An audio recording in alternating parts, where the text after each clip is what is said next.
The truth of no changes to it. 1 through 9 stays the same for the Bulldogs. They've met in a Game 7 of a regional.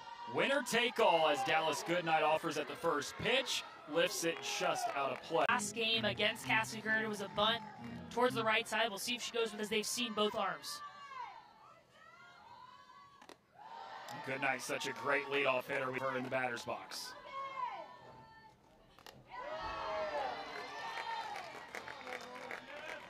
Dangerous lineup for the Dogs. Goodnight in on the hands, able to battle it off, stays 1 and 2. In 3 of the 4 regional games, got the start against Howard on day 1, started against Coastal Carolina yesterday where she didn't have her best stuff. Came in relief against Georgia earlier today as there's a bloop single into left field, and Dallas Goodnight gets it started with a leadoff single to begin Game 7. Yeah, Dallas Goodnight on this pitch actually gets jammed up on the hands. But when you have elite bat speed, good things happen. I mean, they're right near the hands, but finds a hole, has eyes, and you said it, Noah. Dallas Goodnight steals a ton of bases. Look for her to move at some point in this at-bat. As it looks like Amina Vega is checking with her trainer.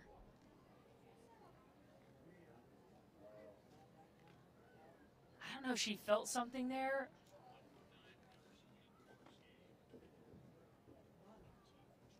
That is Duke's All-American, a first-team All-American a season ago. Her numbers are even better this year.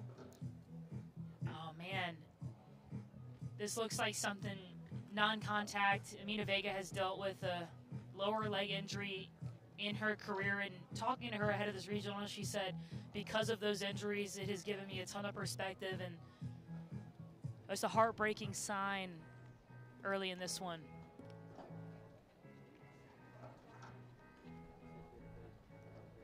Hate to see that for Duke. We'll try to take a look because we were obviously tracking the ball out to left field. Don't have a ton of angles of Amina Vega, but looks like it was something non-contact with her knee.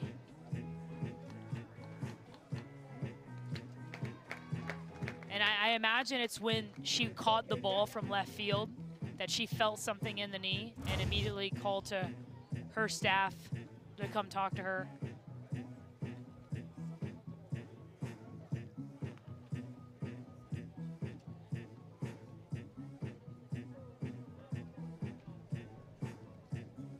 In 27, KK Math is now playing first base for Duke.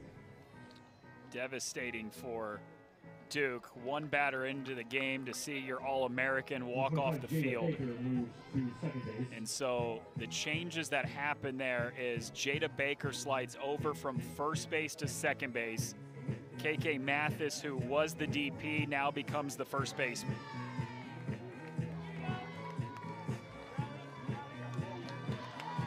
And now for Duke, you gotta somehow refocus. After not only you lose your All-American, but you lose your captain behind you. But KK Mathis slides into first base, and Duke makes things work. Lindy Ray Davis turns on one, pulls it foul down the right side. Georgia struggled with runners on base earlier today in the first game of the regional final. They went just 1 for 9. Were not able to capitalize once they got somebody on.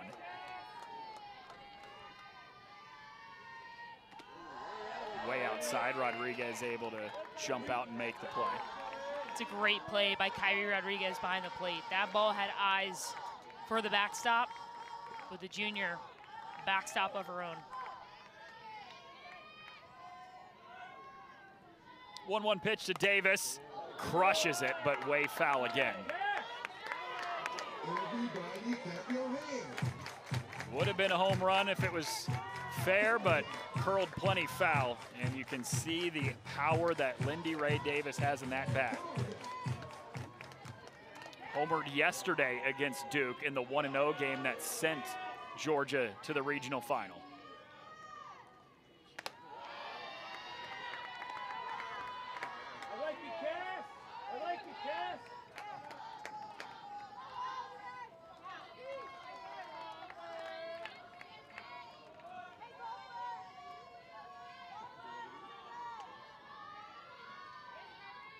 Here comes the 2-2.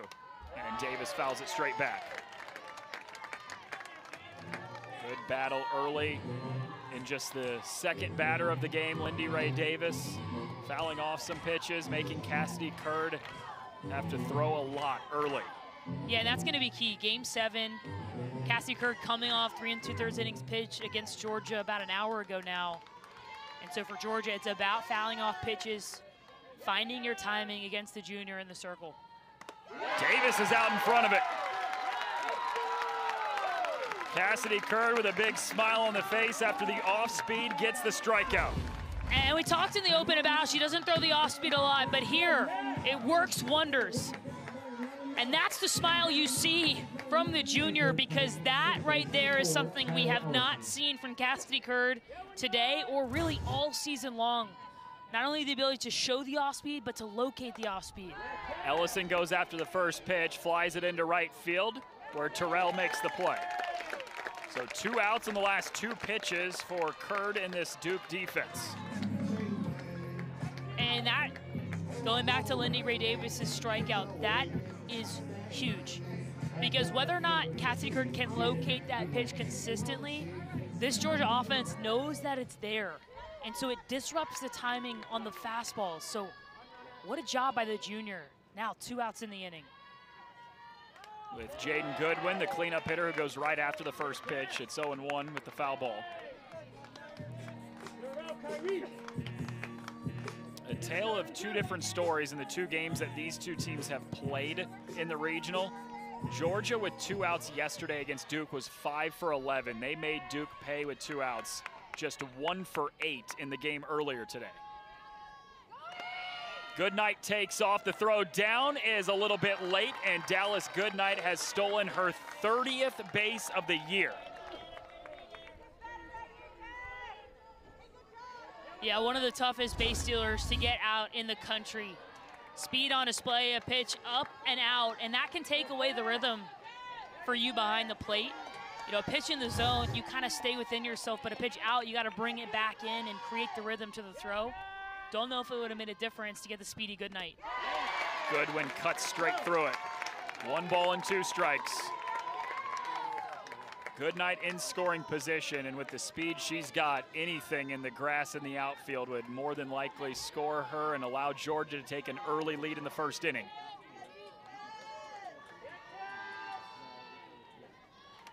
Goodwin gets a piece of it. Yeah, for Georgia, that's how they should measure their success early in this ball game. How many pitches can they foul off where they're on time? There, Jaden Goodwin just misses it. But the more you can find your timing, the better off you'll be against Cassidy Curd. And that's what we saw from Coastal yesterday. They began to find their timing, and they started to put balls out of the ballpark. 1-2.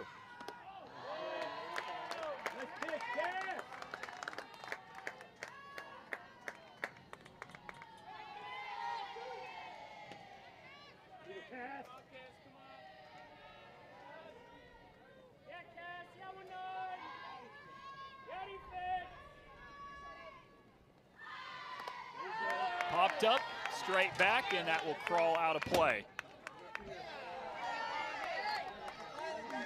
Everybody clap your hands.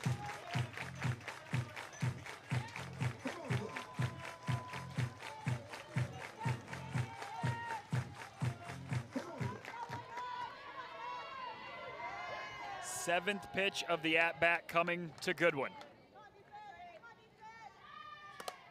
Lifts it in the air, left center field. Jennings with a... And at second base, but also a captain, a leader for this team, and just heartbroken to not see her in the field, and hope she's okay. But one of the toughest athletes across the country, and even just trying to figure out what happened. Dealt with an injury a year ago, has dealt and been played with injuries her entire career, but you cannot tell in watching Amina Vega play, and that's what makes her so tough. Tessa Malau-Ulu, the leadoff hitter for Duke, the ACC Defensive Player of the Year, also a second-team All-ACC selection. 6 hits, has driven in 6 runs over the course of this regional. Bounces right back to rolling. 1 away.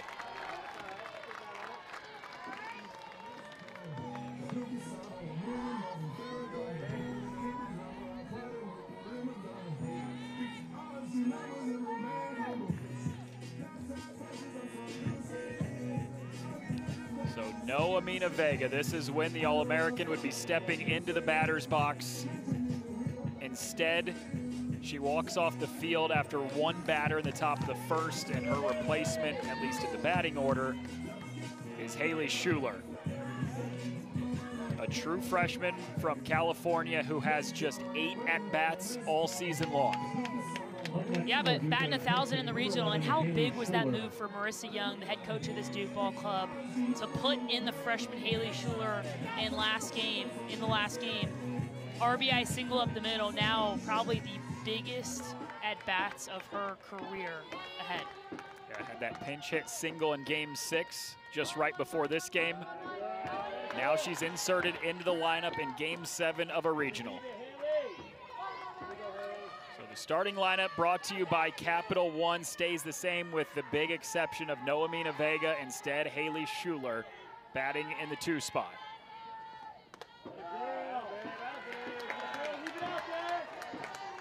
And at this point, Rain, it's got to be everybody picking up the slack of Noemina Vega. You've got an opportunity in game 7 to try to send yourself to a super regional.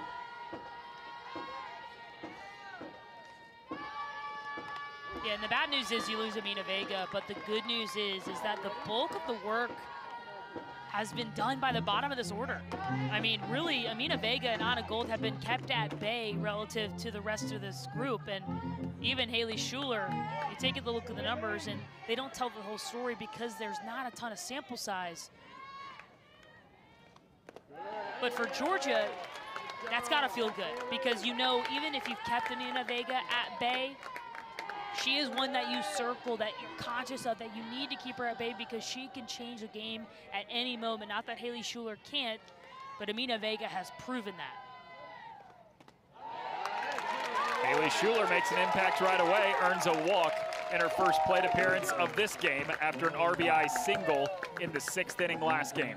Yeah, and how about the plate discipline from the freshman? I mean, to come in, I imagine she's jacked up, probably some nerves there, wants to make a difference, and then to take pitches on the outer parts of the plate, to do her job, earn the free pass, and pass the bat to Anna Gold. What a job by Haley Schuler. Brings up the senior Anna Gold, 2nd team All-ACC this year. Struggled in the ACC tournament last week, went 0 for 6, a rare 2-game stretch where she didn't have any hits.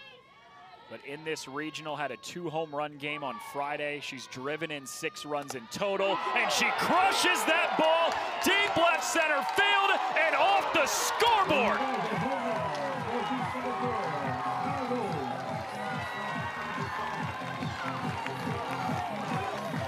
Anna Gold's 16th of the season, her program record 54th of her career, and it's Duke who jumps out to a 2-0 lead in game 7. Anna Gold has missed about 3 balls today out to left, but the senior does not miss this one. Knew it right away, fired up for her team. This one had eyes for the scoreboard, and it might have hit off the face of Anna Gold on the scoreboard. Duke up early. The 17th home run of this regional, 3 of them have come from Anna Gold. She can just change a game in a moment, and even when 0 for 8, 0 for 9 seems to be struggling, it just takes one swing. And throughout her career, having covered Duke quite a bit, Anna Gold is at her best after she hits the home run. That is when she is at her most confident, calmest self in the batter's box, which is a great sign if you're Duke and a really bad sign if you're Georgia. What a lift that provides, too. Yeah. You just watch your All-American second baseman walk off the field after one batter into the game. Yep. You have to replace her in a regional championship, and Anna Gold provides that kind of swing in the first inning. Kyrie Rodriguez with a high chopper to short. Emily Digby zips it across the diamond for the 2nd out of the inning. And a great response there by Randy Rolling. A nice play by Emily Digby, who grew up a shortstop, played first base last year, really learned that position, played it well. Now back home and does such a good job at short. But to your point, Noah, yeah, that's a huge moment for not only the X's and O's scoring first, but also the momentum and the heart of this Duke team. because Amina Vega has been that one when their backs have been against the wall that has consistently been there and been the hero. And so to have her walk off the field and say, I'm injured, has got to hurt the hearts of this Duke ball club. Mathis rolls one right underneath the glove of rolling it into center field to extend her hit streak to 12 games. And again, KK Mathis also comes up clutch. And it hasn't been in the moments where there's bases loaded, 2 outs, but it's been setting the table for the rest of this lineup. 1 for 1 last game, but drew 2 walks, 2 runs scored from the junior. And again, if we're gonna circle an unsung hero for this Duke ball club, there's about 4 or 5 names, but KK Mathis has to be at the top of that list. Former Gatorade Player of the Year in the state of Ohio, started her career at James Madison for 2 years. Now in her first season with Duke. Joins a team that went to the College World Series for the first time in program history last year, and right in the middle of that order has packed quite the punch for them this season. And KK Mathis, as the DP to start this ball game, will go into play first base. Played second base at James Madison last year, all conference, great infielder. And so not only does she bring depth offensively, but she can play defense too. Just such a weapon for this ball club. And you know who's been a weapon the last 2 days for Duke? That's Amaya Burgess, who's at the plate. A 2-run double in the 8th inning of a tie game last night against Coastal Carolina, and then the game-winning RBI single in the 6th inning of the game against Georgia earlier today. Yeah, Amaya Burgess has also come up clutch, and the sophomore really approaches the plate and approaches the at-bats like a veteran. And you check out earlier today, it's in the moments where the team has needed someone to step up, truly when their backs have been against the wall, not just here this weekend, but last year as a freshman, even throughout the season. When the offense has been quiet, Amaya Burgess has been loud. Well, I think back to what Marissa Young told us about her on Thursday. She said she's been a little bit up and down this season, but she has all the tools offensively to help us take off in the postseason. And I think, again, there's a lot to play in this game, but let's say Duke wins this game, moves to a super regional. I think Amaya Burgess's name is one you've got to circle.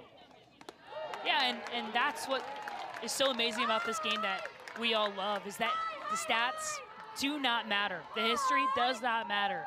I mean, Amaya Burgess could have batted 150 throughout the year, but right now she's the best hitter in this ball club, or one of the best hitters. And so, great reminder for young players.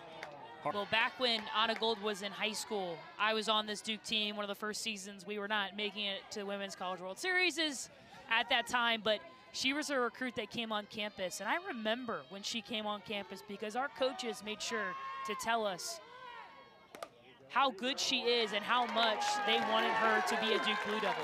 Sarah Gordon bounces out to second for the first out of the inning. It was one of those don't screw this one up kind of moments. Well, it's also like, hey, ask her some questions, get a feel for who she is, and immediately talking to her, you can tell she's a competitor. She's an incredible athlete at that time, too. She put a video out of her hitting a ball out on a high school baseball field. Wow. 300 feet down the line. The exit velo from the senior is incredible.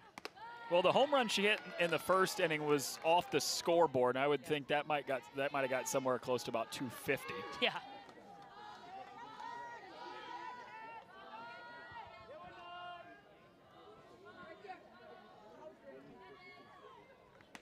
This is Emily Digby at the plate, the sophomore shortstop. 5 hits in the regional. Talk more about her defense and how great she is at shortstop, but at the plate has been really good for the Bulldogs this weekend. Yeah, and just to go back to Sarah Gordon's ground out there, those are the type of outs that Georgia needs to commit to getting. Hard hit balls on the ground, and Emily Digby in the last game against Cassie Curd hit a screamer up the middle on a pitch down. The eyes have to go down if you're Georgia. You have to hunt down, and there we saw Cassie Curd trying to go with the off speed, but now has to fight her way back 3-0. 4-pitch walk. Emily Digby trots down to first.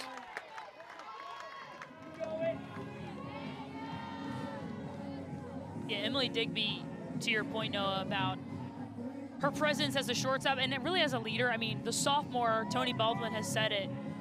By her senior year, teams are going to be like, how is she still on this team. And as a sophomore right now, I kind of thought when I first looked at the roster, she's got to be a junior, got to be a senior.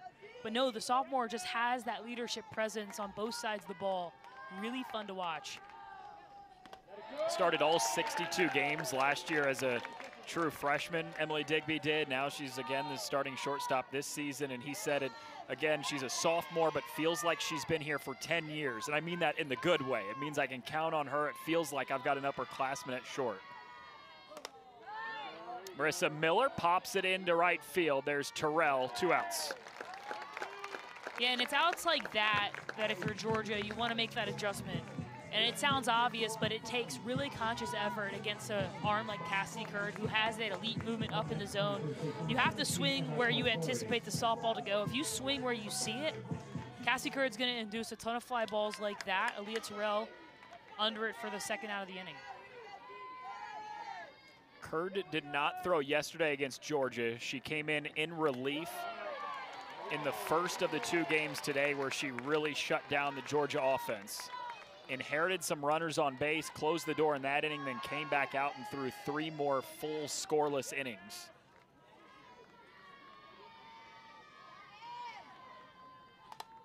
With the exception of a leadoff single in the top of the first, hasn't given up anything else. Yeah, and that leadoff single to Dallas Goodnight was a pitch in on the hands that, because of Goodnight's bat speed, was able to get out to the outfield, but a well-executed pitch that sometimes you gotta tip your cap to the offense if you're in that circle. But it's pitched really well so far.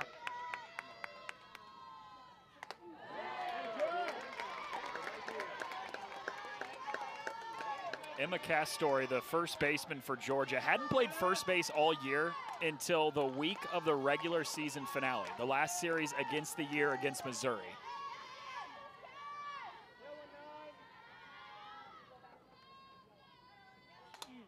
Tony Baldwin said, we put her at practice on Tuesday. We flew out on Wednesday to Columbia to play Missouri Thursday, Friday, Saturday, and we said we gave her 1 day of practice, decided we were going to put her there that weekend, and she's been the starting first baseman since then through the SEC tournament and now into the regional. It's a really cool story for the sophomore, and great message to any young athletes out there. It pays to be a utility player that can play all kinds of positions, because if you can hit, you can find your way into a lineup. And also, you just add value to your team. I mean, even for Duke on the other side, I mean, Vega goes out, KK Mathis steps in. For Castori, they needed someone at first base, and the sophomore stepped in.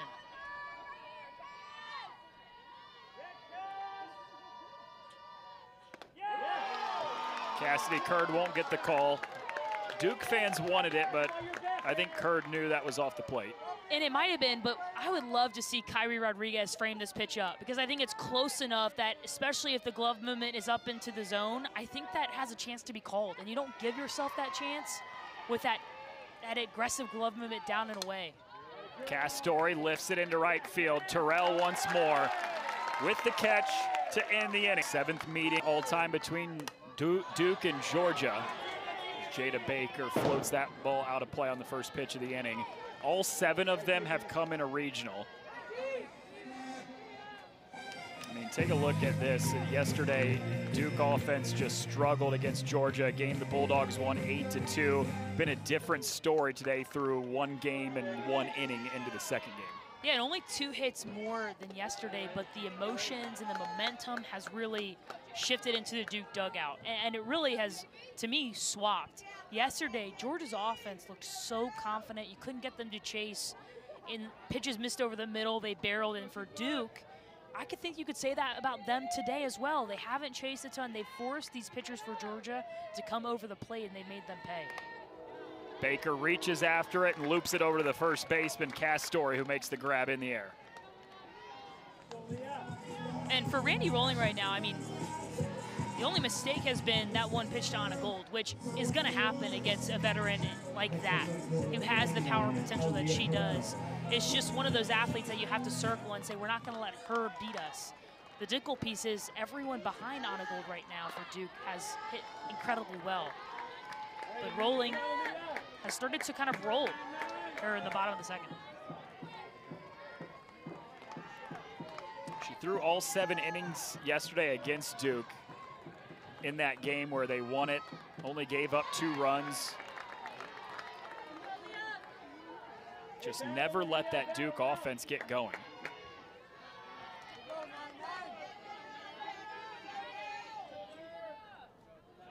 Here comes the 0-2.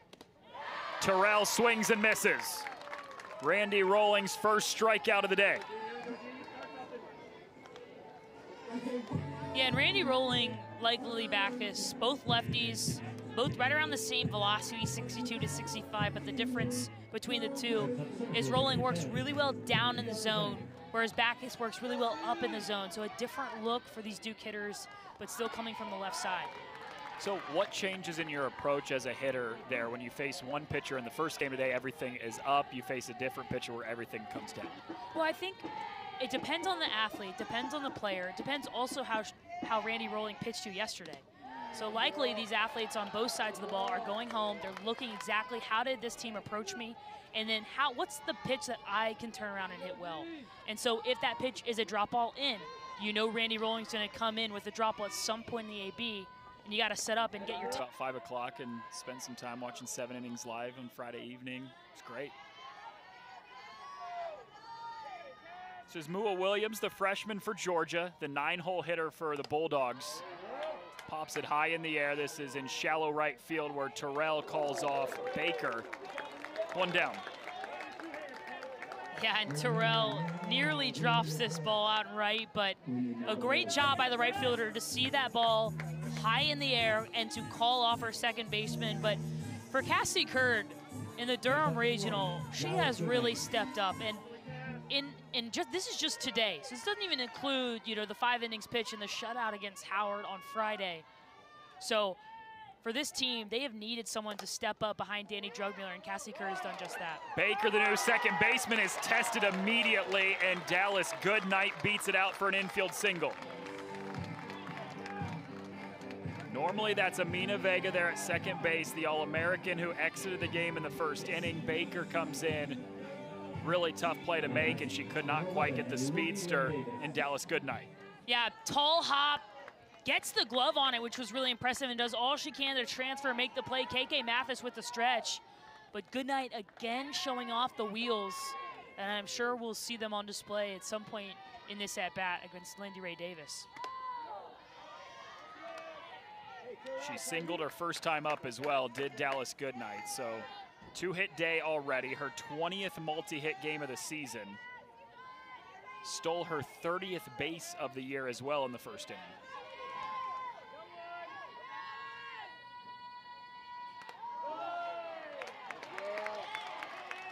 Yeah, and Lindy Ray Davis, although she struck out in the first, started to foul off some pitches and find her timing. And if she can turn around a ball, she can change a game in a moment, especially with the power we've seen from her here in this Durham Regional.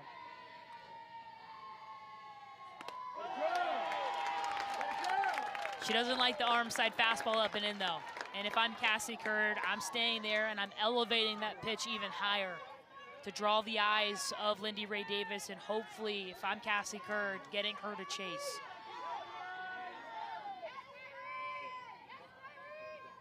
One and two. Cut on and missed.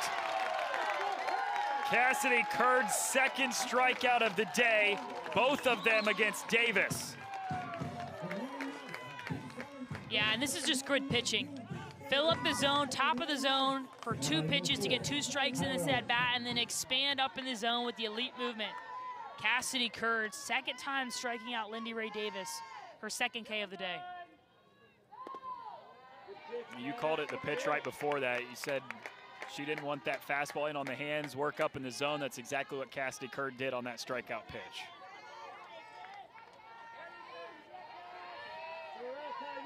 Way on base, even when it feels like she's outmatched. As we go curveball, lefty-lefty, Mala'ulu tries to fight it off, but it's the movement from the sophomore Randy Rolling too much for the bat of the senior Mala'ulu. First punch out of the inning, first out of the inning.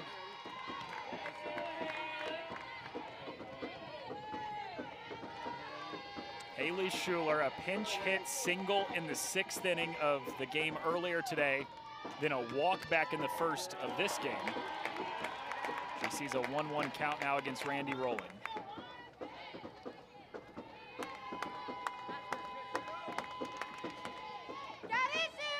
freshman who has just 2 base hits all season long, only 8 at-bats, flares one out of play.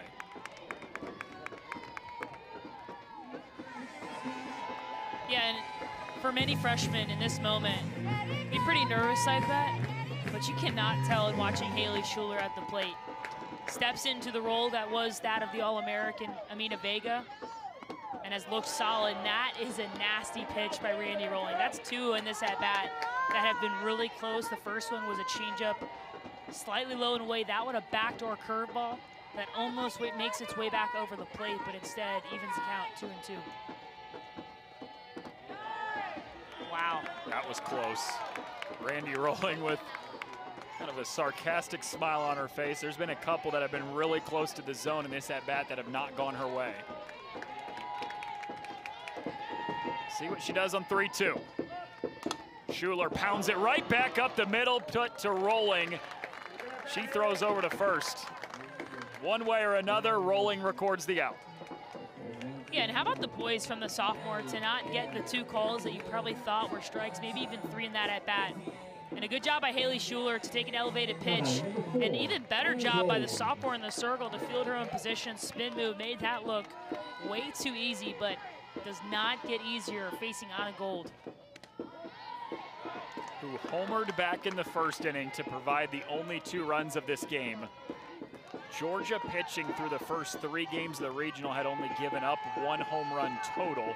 That came all the way back in the first inning of their first game on Friday against Coastal Carolina.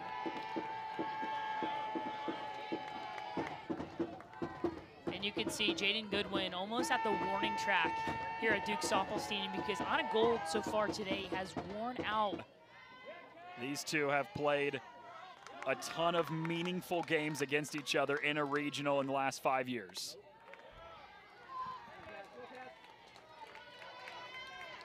Yeah, just before we came on air talking to head coach Marissa Young, I was like, hey, what do you want to talk about here? And she was like, well, we've been here before with Georgia. So head coach for Duke is well aware of the history here. I'm sure head coach Tony Baldwin for the Bulldogs is also well aware, but not a ton of the same players as the years prior when these 2 teams have met in the regionals.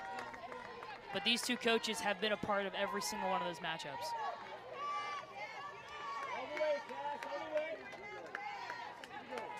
Win and you're into a super regional. That's all it means here in game 7. 4-pitch walk for Tyler Ellison to begin this 4th inning. Yeah, and Tyler Ellison, it hasn't shown up in the average so far in this regional, but has put together solid at-bat after solid at-bat. The Quabs, quality at-bats, that average has got to be close to 1,000 for the junior as she passes the bat to Jaden Goodwin.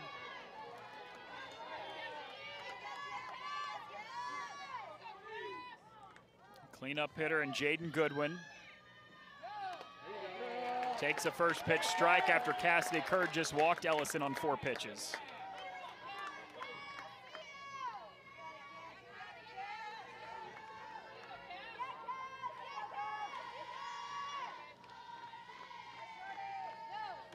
That is high and tight. Brushes Goodwin back a little bit. Great job by Kyrie Rodriguez to catch that softball. I mean, that pitch was supposed to go away, but Rodriguez caught it up and in by the head of Jaden Goodwin. Saved the runner Ellison from going to second base. Goodwin lifts it high in the air, right side, tailing towards foul territory, and Baker couldn't quite get there. Everybody clap your hands. And again, we see the new second baseman for Duke, who came from first base to second. Weird, covering some ground and then almost dropped the glove. I think she maybe thought Aaliyah Terrell was gonna come in and take that, but a missed opportunity for Duke to catch a fly ball in foul territory.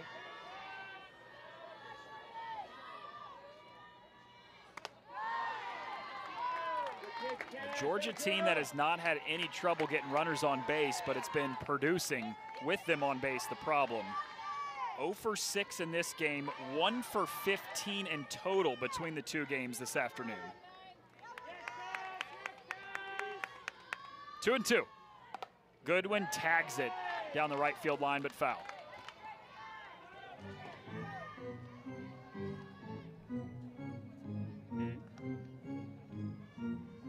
Cassidy Curd came in to shut down this Georgia offense in relief in game 1. She has pitched 3+ scoreless innings so far, giving up just 2 hits.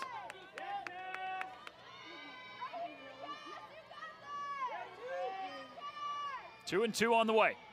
Goodwin punches it right back the middle. Curd on to second. Anna Gold holds on to it there, and Duke gets the lead runner. Yeah, that's a big play for Duke. For Cassidy Curd, has sometimes struggled fielding her own position and making throws, but here reads the ball, knows exactly where she needs to go, makes a throw to Anna Gold. Anna Gold wisely holds up, knowing the speed of Jaden Goodwin down the line. And for Georgia, that's why you recruit speed. It doesn't slump, and it prevents double plays from happening when you have speed going down the first baseline. Flared out a play on the first pitch. And for Georgia, I think you're right where you want to be with Sarah Goodwin, Gordon and Emily Digby. Gordon, a veteran, adjusts incredibly well. The ACC Freshman of the Year a couple years ago, has swung it well off Curd, and then Emily Digby, the same thing on deck, has seen it well off Cassie as well. Gordon chases that one a little bit outside. It's 0-2. And this is a big pitch here. For Cassie Curd, you want to expand the zone. You want to give Gordon something she can't do a ton of damage with. And for Gordon, you just got to fight, knowing you're probably going to get something arm side and up.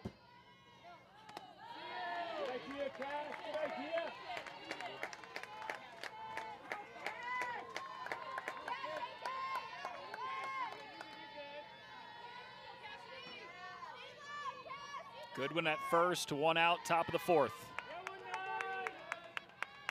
The 1-2. Gordon, high bouncing ball over the glove of the third baseman. Goodwin goes first to third. Gordon takes second, and Georgia's got 2 in scoring position with just 1 out.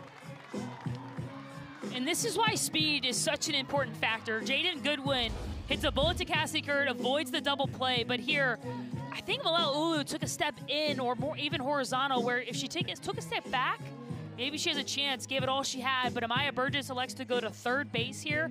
I think you've got to go to second to try to shoot that trail runner, Sarah Gordon, to prevent 2 runners in scoring position. But for Jaden Goodwin and Sarah Gordon, a ton of speed. And that is such a weapon for this Georgia offense, as head coach Marissa Young will come have a discussion with her defense.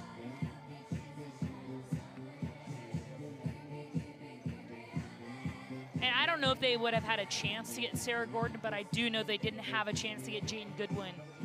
And that's a pre-pitch communication thing to your defense. Understanding where is their speed, and then what is my priority. And right now, Duke having the infield play in, I would go infield back, collect outs. You got a 2-run lead. I would trade an out for a run, a run for an out right now. Because Emily Digby has a ton of pop, has hit hard balls through the infield, but Cassie Curd does not induce a ton of ground balls. And so they're playing right now shallow to cut down a runner at home on the ground ball, which they don't get a ton of. So, but Duke electing to cut the runner down at home. Yeah, intriguing move, especially like you said, it's not like Duke is down 2-0. Right. They're up 2-0 and still to play the infield in. Yeah, and when you play back too, you can hopefully cut down balls getting through the infield if you're Duke and prevent Sarah Gordon from coming home. Digby swings and misses. It's 1-2. And we've already seen this Georgia offense hit line drives right at these infielders for Duke. And so when you come closer to the plate, you cut down the availability to move laterally and keep the ball in the infield, which is exactly what you need to do to prevent the 2-run hit. Digby watches a called strike 3. Cassidy Curd's 3rd strikeout is a big one because it's the 2nd of the inning. And Cassie Curd said, it doesn't matter where my infield plays. I'm gonna light up the outer part of the plate. That is the biggest punch out of the day for the junior in the circle. Cassie Curd has pitched incredibly well to Marissa Miller, who steps up to the plate now, but a massive out for Duke against Emily Digby.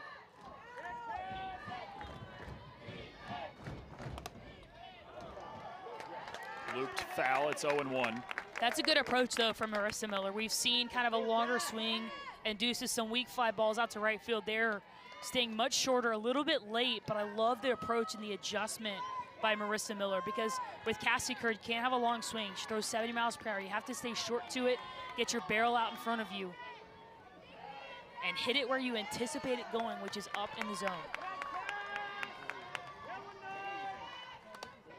But outside of the Texas A&M series, where they only played 2 of those 3 games, they took a win.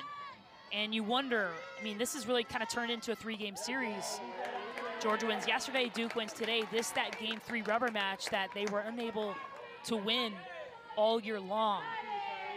And so I think that's the piece that might be in the back of this Georgia team's mind. How do we turn that gear on and take this rubber match? Rodriguez pounds one into center field, but it's right at Goodnight for the first out. Dallas Goodnight, her jumps off the bat. I mean, it's almost like she knew that ball was going to right center before it was hit. And she's just such a weapon, and one of the seniors for this ball club that has made her mark. And, you know, whether or not Georgia takes the win and goes to Gainesville or not, Dallas Goodnight, to me, is one of the stars on this field today and has been so much fun to watch. Coach Baldwin was talking about her before the SEC tournament last week, and he said, I think she's as good as anybody in the country in chasing down fly balls. She's got such a burst, a great jump. She tops out at nearly 21 miles an hour. Wow.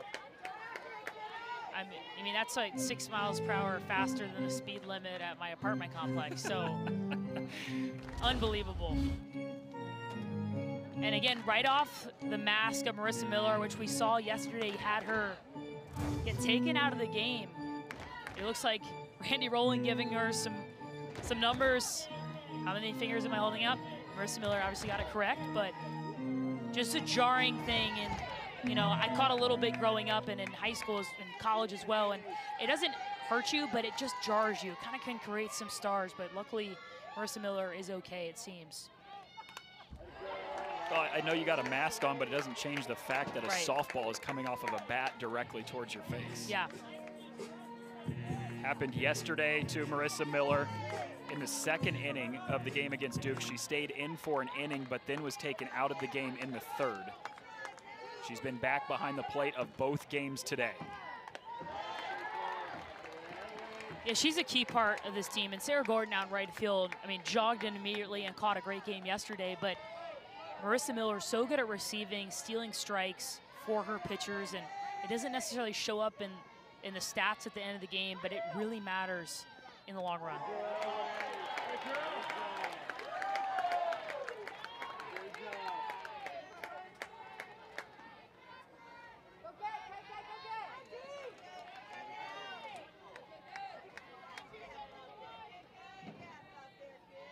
Two and 2. Mathis sits on another pitch, 2 in a row out of the zone. Yeah, and that 2-2 pitch, or excuse me, that 1-2 pitch that just missed off the outside edge, that's a great take by KK Mathis. That one, an off speed, an even better take to run the count full. Mathis fights off again. And Tony Baldwin hit the nail on the head. I mean, it was the free pass to Haley Schuler, which is a tough pill to swallow. The freshman comes in, you know there's nerves there. The goal is to attack, attack, attack, and then you miss a pitch over the middle to Anna Gold. And those are the only 2 mistakes that Randy Rowling has made all game long today. Off speed, it's a laser to 3rd, but Mua Williams is there. Yeah, the freshman in the hot corner has played incredibly well all season long, but especially in this regional. The hop, the jump, and the catch for Mua Williams, who's so solid at the hot corner for this Georgia team. And Tony Baldwin was so spot on when he talked about all the weapons that this team has defensively, offensively, in the circle. They have all the pieces to make it to Oklahoma City, but can they put those pieces together when it matters most? He said the results haven't been where we would like them to have been this year. We only won 7 games in the SEC. We did not win any series, but the last time we went to the College World Series back in 2021, we also only won 7 games in SEC play. And he said, but that's over. Like, that doesn't matter anymore. You get to a regional, and he goes, essentially what you have to do is you have to put 3 good days together in a row. And if you do that, you've got a chance to go deep in the tournament. They put the first 2 days together, Friday, Saturday, trying to win in Game 7 today.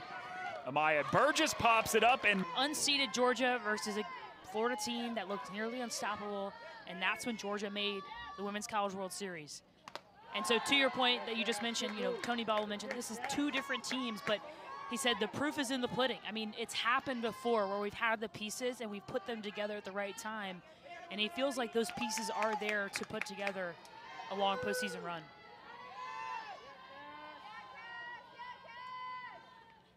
he said it's one thing to say that and try to make that your message to your team, but it's another thing to be able to physically point to something and say, hey, look, the last time we won 7 SEC games, we went to a College World Series because we were able to put 3 straight days together at the regional, then 3 straight good days together at the super regional, and that's what it takes this time of year. Yeah, absolutely. And for these athletes to see that and say, okay, we are that team. We can be a team like that. Yes, we've had some hardships. We had some adversity. We haven't won that SEC series that we wanted. We haven't won that rubber match specifically, but we can. Castori did not go around, was able to hold the hands. Love to get a look at that one. As Anthony Smallva, first base umpire. Castori says yes, yes, yes, and just held up there. That was tight. It's a very subjective call and a difficult call to make, especially with the sun glaring in your eyes down the first baseline, but the count is full. It's a big pitch. Castori earns the walk. A couple really close calls. The first pitch, did she go around? Did she not? Was ruled no. The second pitch, close to the zone from Curd. And again, I would really like to see Kyrie Rodriguez frame that up. And it might have been for nothing, but at least just for the mindset of your pitcher to know that you're just missed by that much. She kind of yanked that ball down. And the walk to Castori, that one's one you're going to circle if you're Cassie Curd, because Castori has struggled. Williams on the first pitch, rolls it to Baker, who flips it on to first to get 1 out. Georgia does move a runner into scoring position. That's a nice job by Jada Baker with Castori running in front of you, obstructing your vision. But to get an out, and for Duke, that's the priority, and especially against Dallas Goodnight here. They are chasing 2 runs, and when you look at how Georgia has done with runners on, they've struggled. But for Duke now, you're not trying to get Castori out at the plate at home unless you have a play for sure. You're trying to keep Dallas Goodnight off of second base if she gets a base hit. Dallas Goodnight, the leadoff hitter for Georgia, is 2 for 2 in this game. She's got 2 of the 3 Georgia hits. A 5-hit regional so far for Goodnight. Rips it right to Baker, a chance to double up Castori, and they do.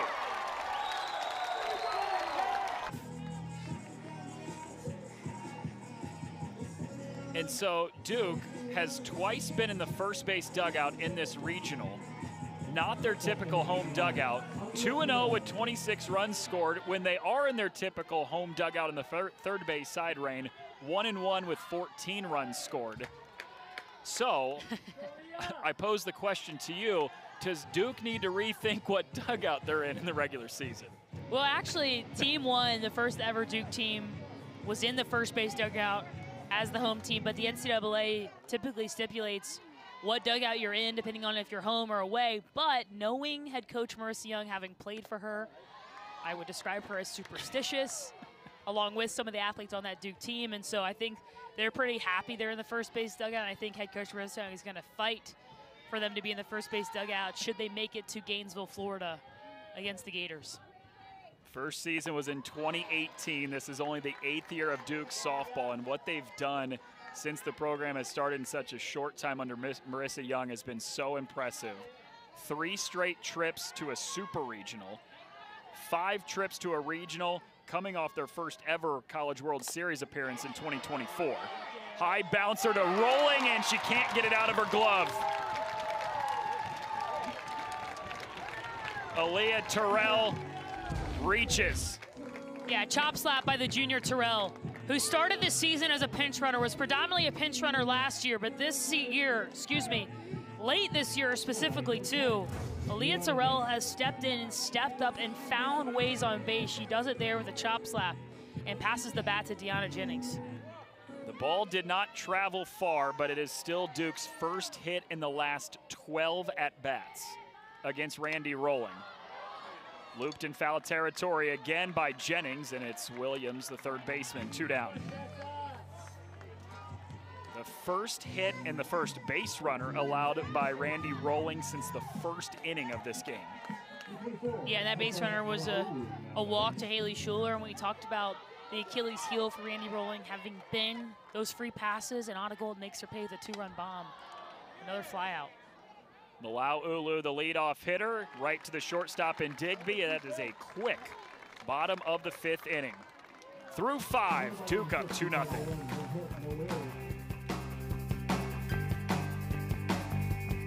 Two-seamers, but either way, working up in the hands of the grad student. That was up on the hands again and lofts it into right field to Terrell. It's a fly out to right for the first out of the 6th, and Duke's defense is 5 outs away from winning both games on Championship Sunday to punch a ticket to Super Regionals. Yeah, and it's one thing to know what's coming in. For Lindy Ray Davis, I think that's why she gets the swing off there, because she knows she's going to get that pitch. It's another thing to hit it. I mean, that's how good Cassidy Kurt is. You can know it's coming, and still so difficult to get your barrel out and barrel those pitches up.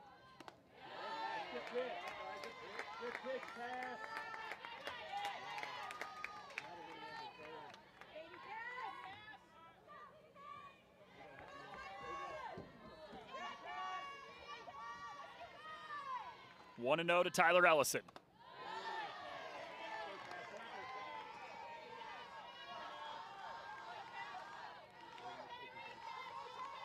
Just one hit throughout the regional for Ellison. She did reach on a walk her last time to the plate.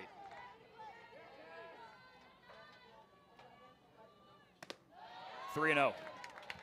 Yeah, I think right now, Cassie Kurt's bread and butter is that pitch up and away, but Tyler Ellison hits that pitch really well, and with one swing of the bat can send the ball 245 feet out to right. And so trying to work around her, try to go drop ball, try to go curveball up and in, but just hasn't been able to locate either of those pitches. And now 3-0, you got to attack here because you got to let your defense work behind you. They can't beat you with a solo shot, is probably what the conversation is with head coach Marissa Young. But it's talking through, hey, what do you feel like you have the most command of right now? Let's go with that, because you can't give up free passes, and when you do, this Georgia offense is going to make you pay.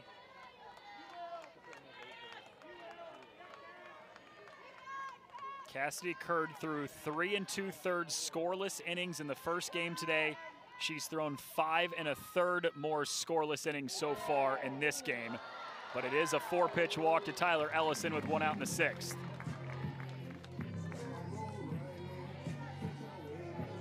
And there, the junior elects to go with the arm side movement up in the zone, her 4th walk of the day, her 2nd to Tyler Ellison. And now has to deal with Jaden Goodwin as we see where this pitch ended up. And again, I think just a little bit quieter framing. I think you have a chance there. Just enough glove movement, I think, to deter Brian Crochet, the home plate umpire, from calling that a strike. Don't know if it would have made a huge difference. But I think Cassie Curd wanted that pitch, so I can't blame her. Makes it 5 straight out of the zone after a first pitch ball to Jaden Goodwin.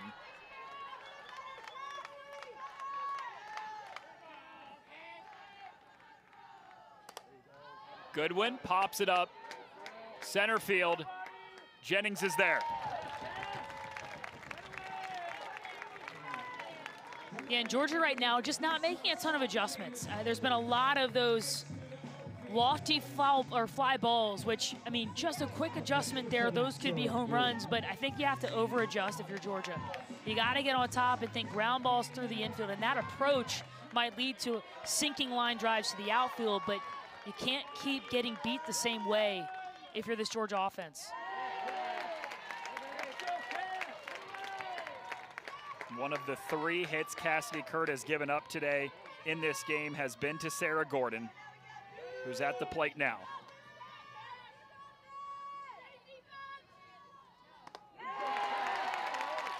A former ACC Freshman of the Year 2 years ago was Sarah Gordon. Now in her second year with Georgia, and Tony Baldwin said her confidence is at a level that I haven't seen before. Can she do something here for Georgia? Lines it to second underneath the glove of Baker. It's cut off by Jennings. Ellison goes first to third. And Georgia has runners on the corners with 2 outs in the 6th. And again, Sarah Gordon comes up clutch. Gets down 0-2, but gets a pitch elevated out over the outer part of the plate and doesn't miss it. Jada Baker dives, Deanna Jennings gets it in and shoots the trail, which is splitting the runners at second base. That's the approach you have to have. But for Cassidy Curd, that's a pitch 0-2. You can't leave that close and elevated in that way. You got to expand the zone more, especially against Sarah Gordon, who has such good bat-to-ball skills.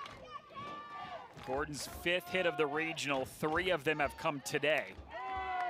1 in the first game, 2 more in the second. She extends this 6th inning. Yeah, and now you got to deal with Emily Digby, who you struck out last time if you're Cassidy Curd, but has consistently come up clutch for this Georgia team. And if I'm Digby, I am sitting on that pitch arm side away, but for Curd, she's established that curveball into righties. So you got to be aware of both. Emily Digby at the plate.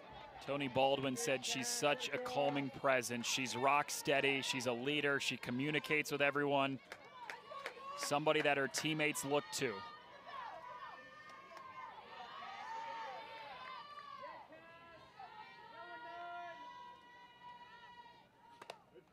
Loops it into center field. Jennings charging, she can't play it. Georgia's first run of the day on a bloop single by Emily Digby. And this sophomore comes up clutch again. Curveball inside, jams her up. But even when you get jammed, even when you get beat, when you have great bat speed, good things happen. And the bat speed on display for Emily Digby there. Tyler Ellison scores. Sarah Gordon gets to second base.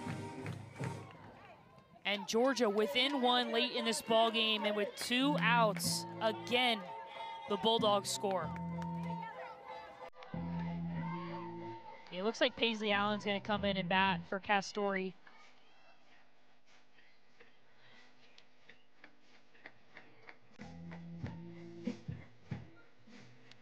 Tony Baldwin said Emily Digby has a knack for clutch moments.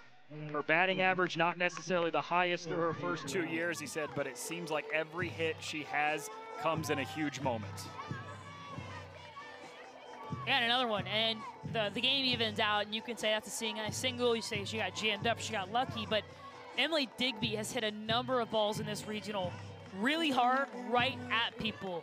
And there, the softball gods reward her for the effort, and Georgia within 1. Paisley Allen, the pinch hitter, with the tying run at second, the go-ahead run at first in the 6th inning of Game 7. And this is why you pinch hit Paisley Allen late in Game 1 of today. Because she's seen Curd, and so she's found a little bit of timing ahead of this big moment.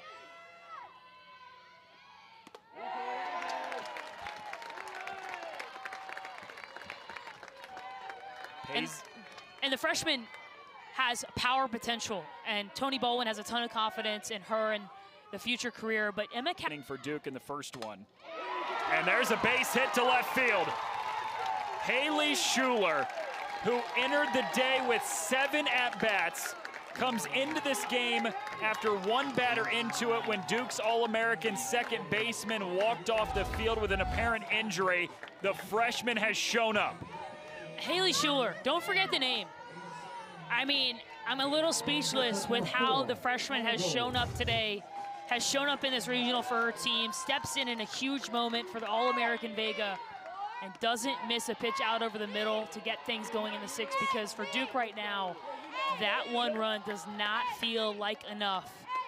And you have who you want at the plate in Anna Gold, who took 1 deep early in this ball game.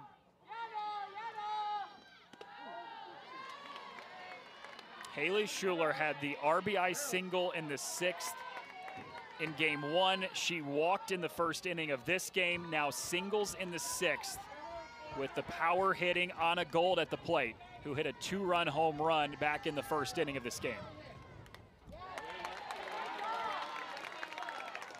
Yeah, now behind 0-2, Randy Rolling can expand the zone, especially on the outside half. I felt like the first pitch of this at-bat might have been off the plate, but Rolling has such a good backdoor curveball, the ability to work it off the plate and make it look really appetizing to the home plate umpire is why she's so good, but now can expand off the plate even more.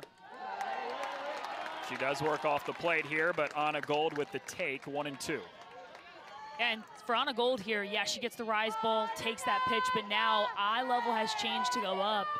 Does Randy Rolling go down with something off speed? Gold lifts it high in the air, center field. Goodnight camps underneath it. There's one down.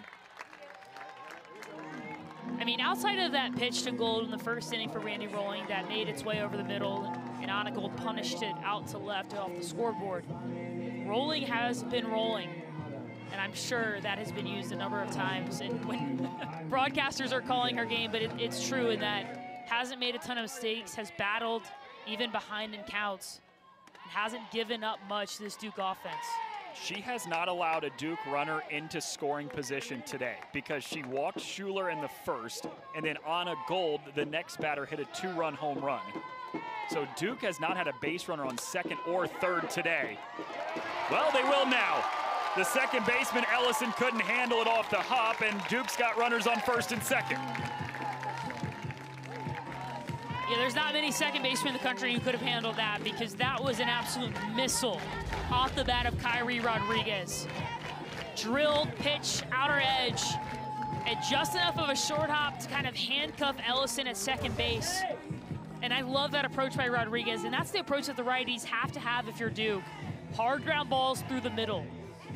First runner in scoring position for this Duke team, and Chelsea Wilkinson, the pitching coach for the Dogs, is going to come out and have a conversation with her pitcher and her defense. A Haley Schuler single, then a Kyrie Rodriguez reach on an error. Has runners on first and second for Duke, trying to add to this 1-run lead in Game 7 of the Durham Regional. And if you're Duke, you have the exact hitter you want up in KK Mathis. How clutch she's been in key moments. And for Georgia, pitching coach Chelsea Wilkinson to come out there and remind her team how well their pitcher is pitching. As you see, Duke, 15 runs late in ball games. They are at their best late. An 8-run 8th inning yesterday in an elimination game against Coastal Carolina. Then 6 runs in the 6th inning of the first game today against Georgia. KK Mathis at the plate, currently on a 12-game hit streak. Foul ball. Yeah, KK Mathis continues to foul balls off of Marissa Miller behind the plate. But what that tells me is she's on time. She consistently is on time, just missing by a hair. And the season numbers speak for themselves, but you know, when you got names like Amina Vega, Anna Gold in the lineup, you don't get a ton of attention, but KK Mathis deserves all the attention this weekend. And not easy, too, to come in immediately after spending 2 years at James Madison. Good program, but certain slides just out of the zone. 1-2 to Davila, who they use a lot in these pinch hit situations. 4 hits this season as a pinch hitter.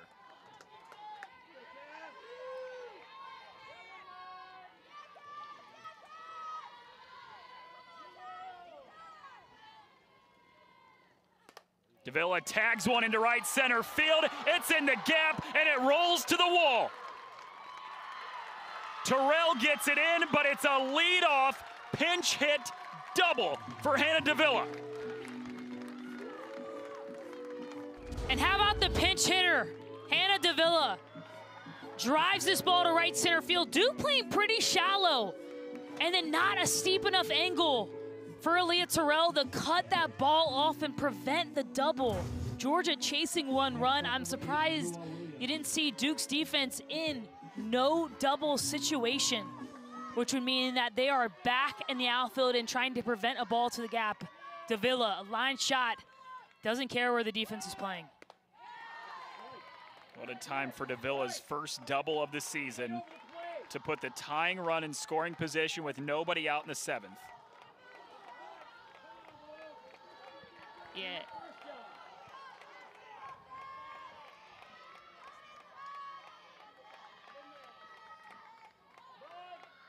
Mua Williams pulls the bunt attempt back. Yeah, and the first pitch of this at-bat, Cassie Kerr goes arm side and looks like paints strike on the outside edge. Doesn't get the call, but I think, again, it's Kyrie Rodriguez has a lot to handle. She's got a base runner on second base, anticipating the bunt, but that's a pitch you got to frame up and get that strike call. Now 2-0, Mua Williams likely going to bunt again. And I understand the move to bunt here. However, Cassie Curd is one of the most difficult pitchers to bunt off of because of that elite movement up in the zone. Not only is it hard to get the bunt down, but what you risk is popping that bunt up. And so for these Duke corners to crash, they got to be careful not to crash too hard. Otherwise, that bunt could go over their head. And now all of a sudden, Georgia would have first and third, nobody out. Williams shows the bunt again. This time she does get it down and nobody's there to play it. Miscommunication. KK Mathis, not the normal first baseman in the game because of some shifting around the Duke infield had to do with the Amina Vega injury in the first inning of this game. And there's runners on the corners. Yeah, so corners know a bunt's coming. And they just crashed too hard. And I think that KK Mathis thought Cassie Kerr was going to come across, but that is, again, KK Mathis has been the DP for this ball club all year long. With Amina Vega getting hurt early in this game, had to come out. Jada Baker, the first baseman, goes to second. KK comes off the bench to play first. There, I think, assuming Cassie Kerr, the pitcher, that's her ball, but also knowing your pitcher and knowing that she's a lefty and doesn't like to field bunts, that's a piece that is kind of hamstringing this team right now, is the lack of experience of the corners. And right now, if I'm Dallas Goodnight, first pitch, I'm bunting again, because there's clearly chaos in the infield right now and Georgia in the driver's seat. Stole my question. I was going to ask, first and third, nobody out. You doing it again? Yeah, I'm going to show bunt, and then we see Molly Mitchell actually is going to pinch run at first base. And so I'm going to show bunt because what that's going to do is move Jada Baker over to first base and probably free up second base for the steal anyway. Dallas Goodnight, a bunt threat, so you're not faking it. And you fake the safety squeeze or the squeeze play, the suicide squeeze, and you probably end up bases loaded with Lindy Ray Davis. But again, Cassie Curd, elite movement up, very difficult to bunt, difficult to get your barrel on top of, but if there's anyone who can do it, it is the senior Dallas Goodnight.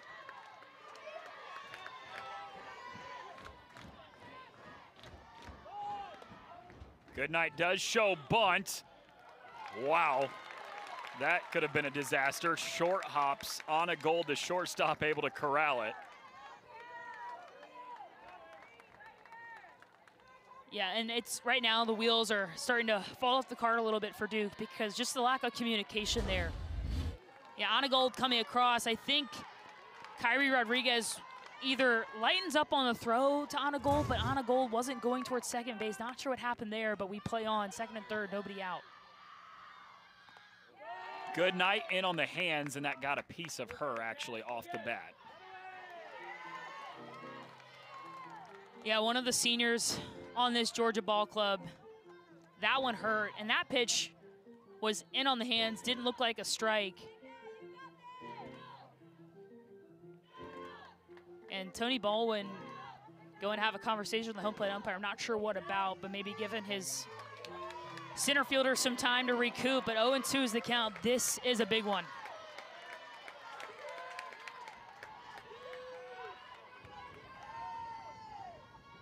The 0-2.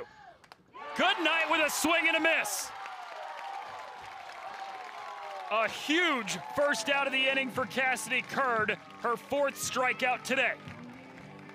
What a massive bounce back from Cassidy Curd.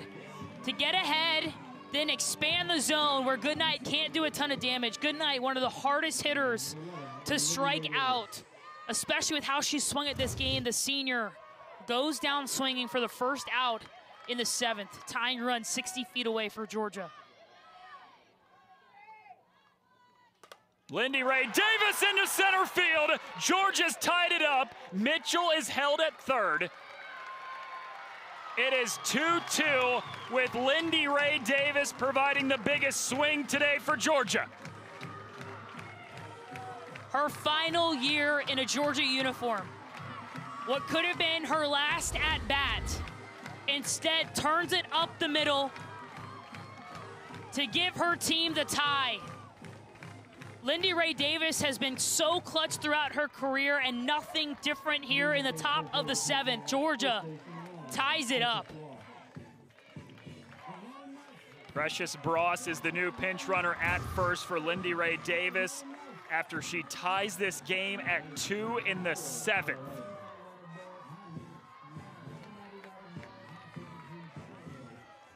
A 6-hit regional for Lindy Ray Davis, none bigger than the last one.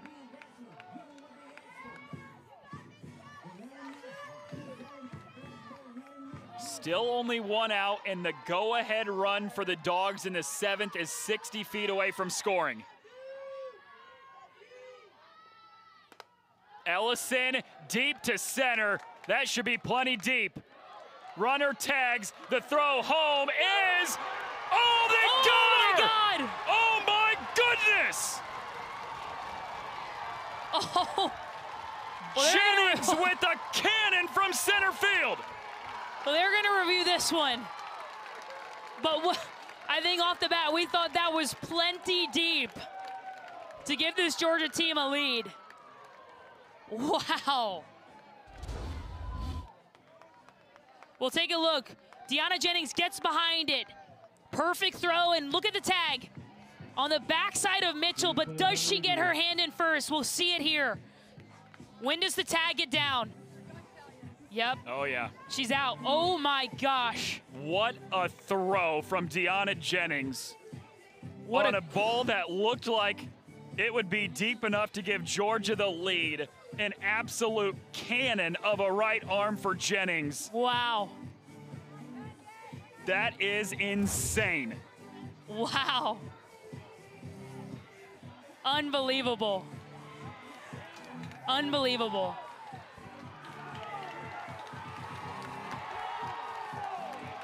Someone in the crowd has seen the replay. I think it's Deanna Jennings. That's huge. So there's multiple people that have it like on an iPad or on a phone in the stands right now, and so they're seeing the replay from our broadcast. And they started jumping up and down. As soon as they did that, the Duke players started going nuts too. And you're about to get the official word.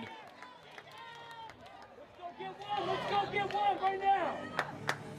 Run double in the 8th last night, and then the game-winning RBI single in the 6th inning of Game 1 today. But it's Brooklyn Thomas now.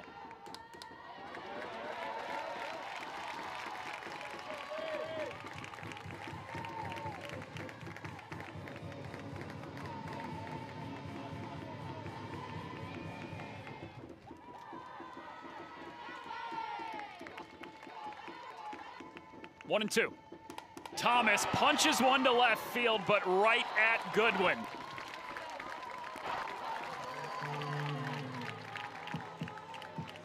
Well, how about the freshman coming in? Question the decision, but Brooklyn Thomas says, hey, I'll find a barrel here. Middle, a little bit up. But Jaden Goodwin perfectly positioned once again for this Georgia defense. A line drive right at her. Those sometimes can be the toughest plays, but Jaden Goodwin does it best. And Chelsea Wilkinson, the pitching coach for Georgia, having a conversation here about who's coming up, what feels best, and just to reset the defense. But that is a huge first out in this inning.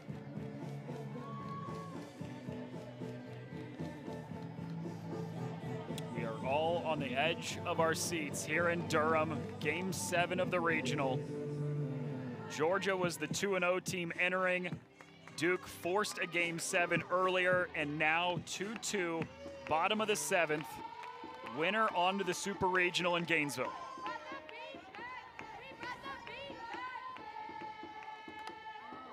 Jada Baker pops it up high, foul territory, in play, and Castori's got it for the second out. That's a big out because Jada Baker is the biggest power threat that they'll see in this 1-2-3. In Game 7 in 2022. And here we go, round 3 in the last 5 years in a regional final. Goodwin launches it right field. First pitch of the inning to give Georgia the lead in extra innings.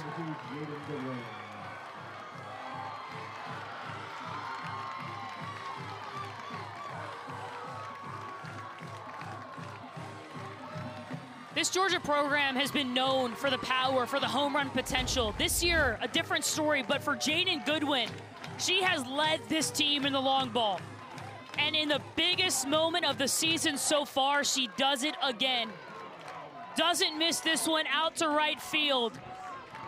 Gives her team the lead in the 8th. And she is fired up for the Bulldogs. Jaden Goodwin, who came into Georgia a couple years ago as a slapper, is now the team's leading home run hitter. And her 11th of the season is without question the biggest of the year.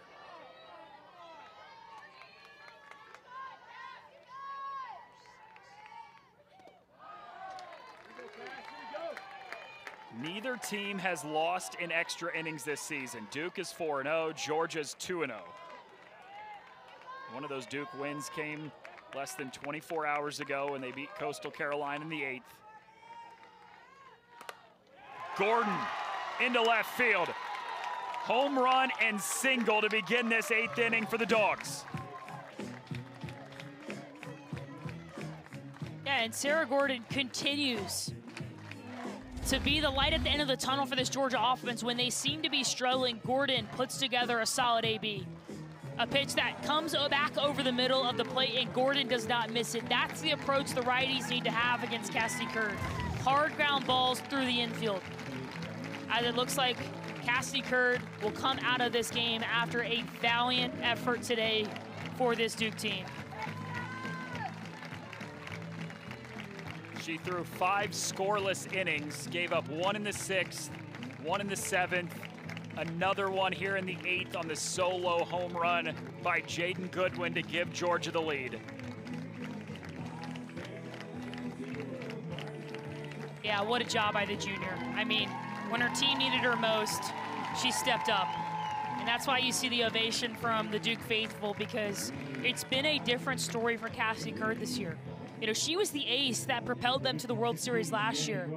This year, Danny Drugmuller, who steps in the circle now for Duke, has really stepped into that role. But Cassidy Curd, through the injuries, through the adversity, through the tough outings, gave it her all today and passes the ball to the senior.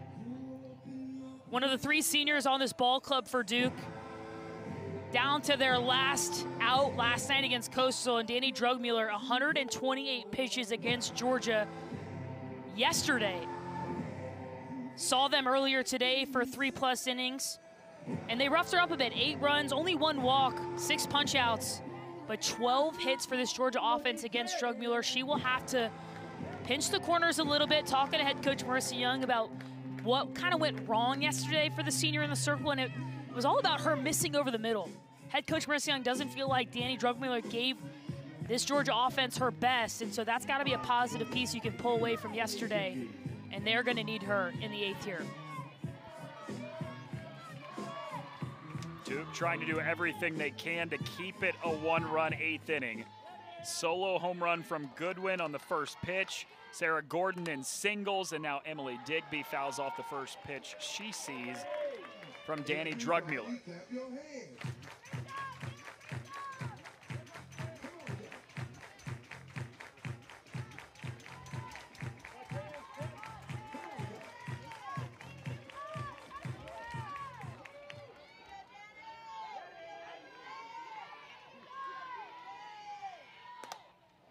Digby serves one into right center field, and it falls down in front of Terrell. Runners on first and second for Georgia. Each of the 3 batters to begin the 8th have reached. Yeah, and again, Emily Digby, the sophomore, doesn't get all of it, but just the bat speed and the timing off the end of the bat, and that's all it takes at times, to be on time and to let the bat speed do the work. And Emily Digby's bat speed is elite, and now Georgia in striking distance to get more and more insurance in the 8th. This is Marissa Miller, the catcher at the plate.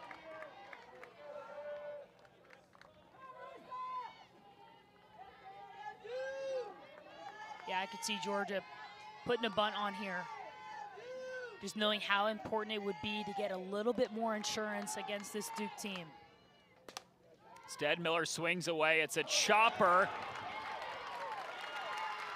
And everybody's safe all the way around. Yeah, and the chopper does the job. And this is a tough play for the senior Anna Gold at shortstop. Dribbler to the left side and tries to work with Gordon and get in front of her. And for Gordon, that's great base running, because what it does is it obstructs the vision of Anna Gold. She's anticipating some contact, and for any young base runners out there, the key is to avoid contact as much as possible. There was no contact there. Head coach Marissa Young is going to ask about if there was some impedance from the rudder. I don't think there was, and Anna Gold immediately shook her head and knew that that's a play she has to make. And for Gordon, for this Georgia team, again, the speed doesn't slump, and the speed puts pressure on defenses.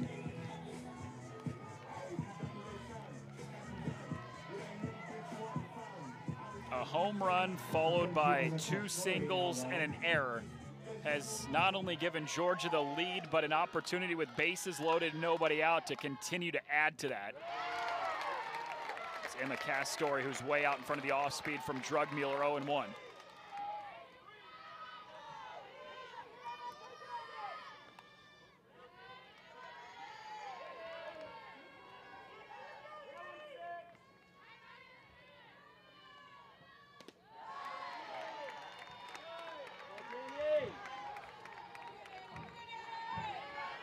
Gainesville Super Regional awaits for the winner of this one.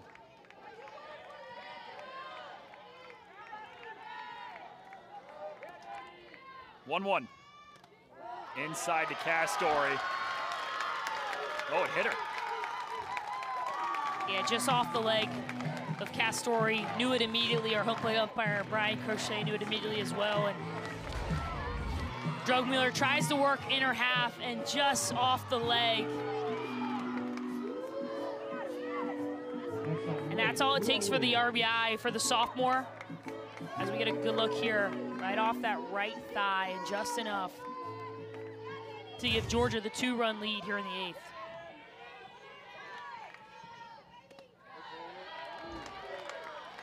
Georgia did not score in any of the first 5 innings. They go 1 run in the 6th, 1 in the 7th, so far 2 in the 8th.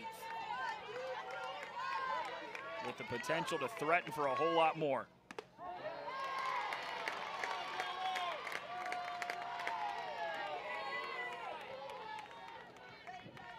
The first 5 Bulldog hitters this inning have all reached. Mool Williams flies it deep into right field. Terrell right in front of the warning track. Runners tag, everybody advances, including Digby scoring to make it 5-2 Georgia.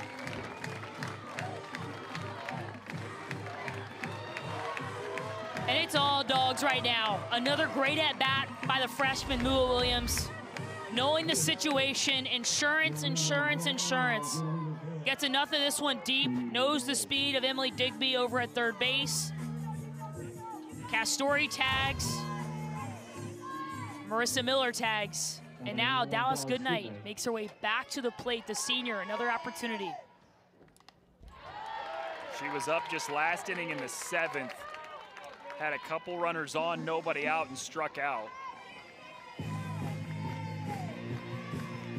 But now with 2 more runners in scoring position, Georgia has struck for 3 in the inning already. And Georgia's leadoff hitter has a chance to add to that.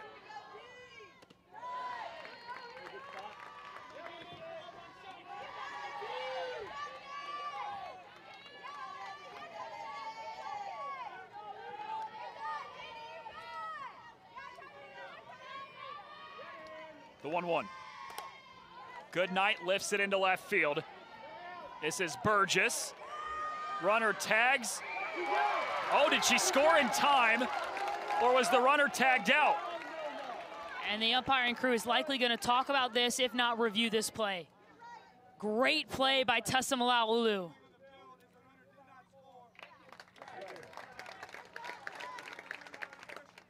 Yeah, they're going to do an official review. The call on the field was that the runner did not score. What a play by Malauulu. This is huge. So it's a sack fly out to left. Marissa Miller goes to tag. Maya Burgess gets behind it. She gives it up. Malauulu sees the runner coming from second base. Tag before she gets to the plate. What a job by Malauulu. That will be the third out of the inning no matter what. So Duke can head into the dugout, but that is heads up softball. The ACC Defensive Player of the Year cuts that off, tags the runner going from second to third just ahead of Miller reaching the plate. Yeah, that's a tough one to swallow if you're Georgia.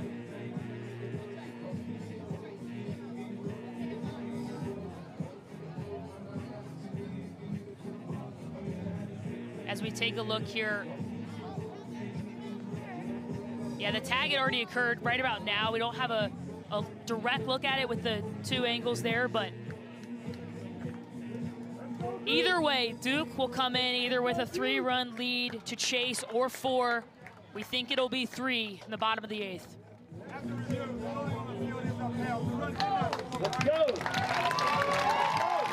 The run does not score in time, but Georgia did get 3 in the top of the 8th, and the Bulldogs are 3. Duke has only had 3 base runners since the first inning. Got a 2-run home run from Anna Gold, got another base hit later in that first inning, but Marissa Young's team has been locked down since the first inning. Yeah, and as Malauulu, one of the 3 seniors on this team, coming up to the plate now, they're going to need her to step up, has been held hitless today. But no matter the outcome, has meant so much to this program. Her leadership, her defense, and of course leading off this team batting-wise. She's moved up and down the lineup, and she has found a home at the top as another spark plug for this Duke team.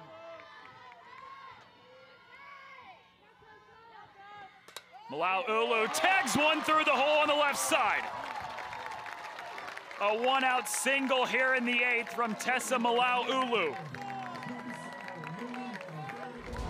And what could be the final AB of her career, Malauulu makes the adjustment on the outside edge and doesn't miss it. A missile through the 5-6 hole, holds the line, and sends a bullet out to Jaden Goodwin in left. This Duke team chasing 3, and at this point, you gotta go station to station and string together hits if you want a chance to crack at this Georgia lead.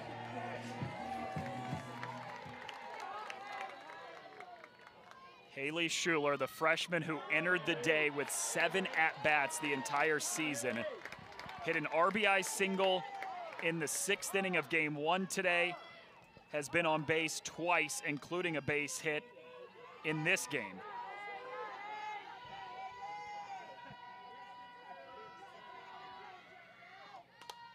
She came in the first inning in replacement of Duke's All-American second baseman, Amina Vega, who suffered an injury in the top of the 1st. And now Schuler trying to come up big in her freshman season here in a regional. Late on that pitch, 1-2. Yeah, and Schuler has come in and swung it well, and Randy Rolling has matched that with masterful pitching to both sides of the plate. Hasn't given up a ton of free passes, and has just battled pitch after pitch for this Georgia team. Schuler fouls it off. And even in the moments of this game where it's really felt like Duke had the momentum, I mean, that 2-run lead for a while there felt like a mountain. Randy Rolling has kept her team in it, and she's honestly gotten better throughout this ball game. The sophomore has been instrumental. Schuler continues to fight, fouls off another 2-strike pitch.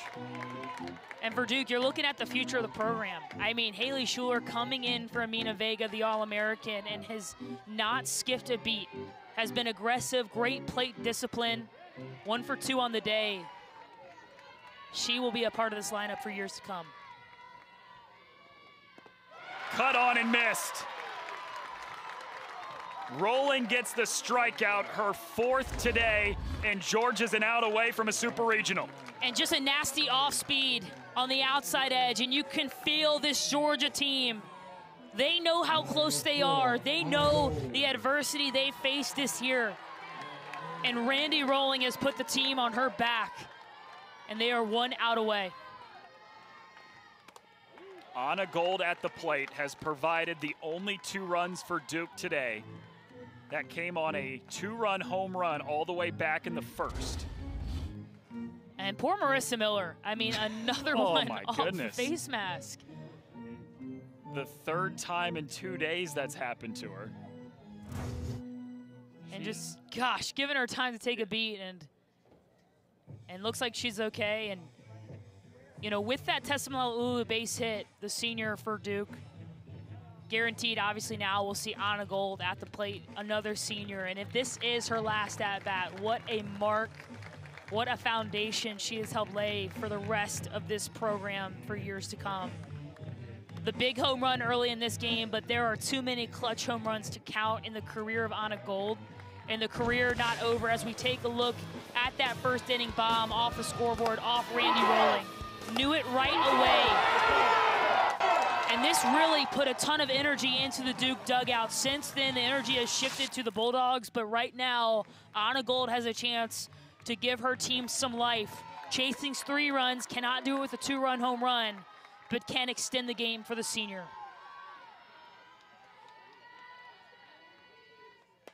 Gold with a bouncer to second. Digby the flip, and Georgia is headed to the Super Regionals for the 3rd consecutive year.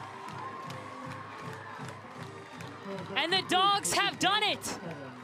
In a season with a ton of adversity, they don't win an SEC series.